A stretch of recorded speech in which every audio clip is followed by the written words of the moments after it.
안녕하십니까. 세상 알려주는 남자 이상훈입니다. 오늘은 엔비디아가 자신의 CPU 파트너로 인텔을 낙점했다는 소식을 전해드리겠습니다. 최근 엔비디아의 CEO인 젠슨 앙이 엔비디아의 슈퍼컴퓨터의 짝을 이룰 그 서버 CPU로 AMD 대신 인텔 CPU를 쓸 것이라고 발표했습니다. 인텔이 이제 출하를 시작해서 올 하반기 대량 양산하는 그 서버용 CPU인 사파이어 래피지를 자신의 슈퍼컴퓨터 프로젝트에 탑재한다는 것입니다. 사실 그 엔비디아의 결정은 히스토리가 있습니다. 엔비디아는 항상 인텔의 제온 프로세서를 써왔는데요. 그러던 엔비디아가 지난 2020년 6월에, 그러니까 2년 전이죠. 인텔을 버리고 AMD 에픽 CPU로 대체했었습니다. 그런데 이번 결정으로 엔비디아가 2년 만에 다시 인텔로 유턴한 것입니다. 이 과정이 드라마틱하고 많은 함의가 담겨 있다고 보는 것입니다. 이런 점을 짚어드리겠습니다. 이 젠스당은 그 엔비디아의 GPU와 짝을 이뤄 슈퍼컴퓨터에 쓰일 CPU를 인텔 그 사파이어 래피지로 교체한 이유를 직접 밝혔습니다. 인텔의 사파이어 래피지가 AMD 제온 CPU보다 이 탁월한 성능, 단일 스레드 성능이 더 좋다는 점을 거론했는데요. 이 사파이어 래피지 같은 경우는 인텔 그 갤싱어가 인텔로 복귀한 이후 PC용 CPU인 엘더 레이크와 함께 짝을 이뤄내놓는 첫 서버 CPU입니다. 그만큼 공을 많이 들였을 것으로 예상해 볼 수 있습니다. 이 공정은 과거 10나노 슈퍼핀 공정으로 불렸던 인텔 7나노로 만듭니다. 사실상 그 삼성 TSMC의 7나노보다 낫다는 평가를 받는 공정입니다. 인텔 입장에서는 그간 미세 공정 개발에 번번이 실패하면서 수세적이었던 슈퍼컴퓨터 등 그 HPC 시장에서도 기술 주도권을 선점하겠다는 포부를 갖고 내놓는 CPU라고 볼 수 있습니다. 특히 사파이어 래피지는 인텔이 처음으로 여러 개의 다이를 연결해 이른바 멀티타일 구조를 도입해 내온 첫 CPU이기도 합니다. 이에 비해 그 사파이어 래피지와 경쟁할 AMD의 차기 서버용 CPU인 제노아 CPU는 그 상대적으로 로드맵 자체가 여전히 베일에 쌓여 있는 상황입니다.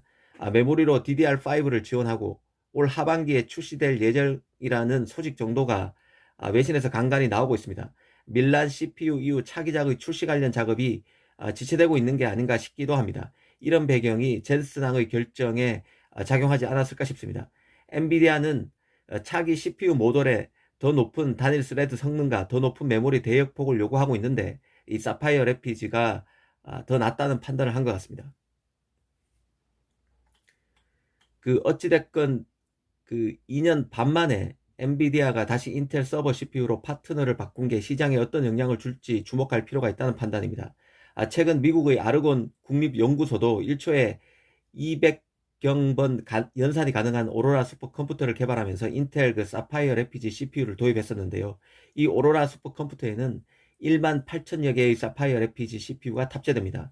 인텔 그 차세대 데이터 센터용 그래픽 처리 장치 GPU인 본테베키오도 5만 4천여 개가 탑재된 이 슈퍼컴퓨터에 탑재됩니다.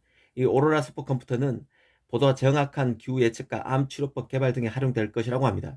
이 사실 AMD가 2020년에 엔비디아로부터 CPU 낙점을 받았을 당시 엔비디아의 치고 올라가는 기세는 대단했습니다.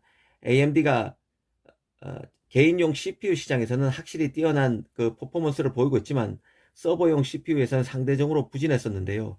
그 엔비디아의 AMD 낙점 등을 계기로 그 어렵다는 서버 CPU 시장에서도 그 AMD가 시장 점유율이 10%를 찍고 인텔과 해볼만 하다는 말이 나왔었습니다.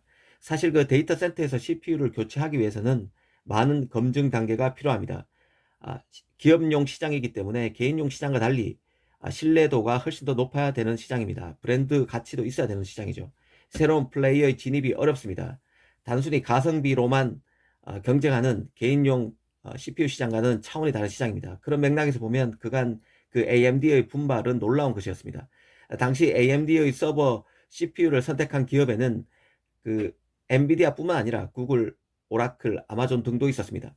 그러던 것이 엔비디아가 2년 만에 그 AMD에서 인텔로 다시 파트너를 바꾸면서 구도가 복잡해질 수 있다는 생각입니다. 특히 그 이번 결정의 배경에 보이지 않는 요인이 작용했을 수도 있다는 생각이 드는데요.